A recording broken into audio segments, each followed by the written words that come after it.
اور میری آیتوں میں تحریف کر کے ان کے بدلے تھوڑی سی قیمت یعنی دنیاوی منفعت نہ حاصل کرو، اور مجھی سے خوف رکھو، اور حق کو باطل کے ساتھ نہ ملاؤ، اور سچی بات کو جان بوجھ کر نہ چھپاؤ، اور نماز پڑھا کرو اور زکات دیا کرو، اور اللہ کے آگے جھکنے والوں کے ساتھ جھکا کرو۔ یہ کیا عقل کی بات ہے کہ تم لوگوں کو نیکی کرنے کو کہتے ہو اور اپنے تئیں فراموش کیے دیتے ہو، حالانکہ تم اللہ کی کتاب بھی پڑھتے ہو؟ کیا تم سمجھتے نہیں؟ اور رنج و تکلیف میں صبر اور نماز سے مدد لیا کرو، اور بے شک نماز گراں ہے، مگر ان لوگوں پر گراں نہیں جو عجز کرنے والے ہیں،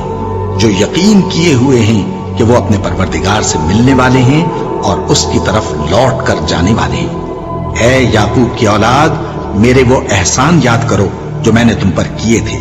اور یہ کہ میں نے تم کو جہان کے لوگوں پر فضیلت بخشی تھی، اور اس دن سے ڈرو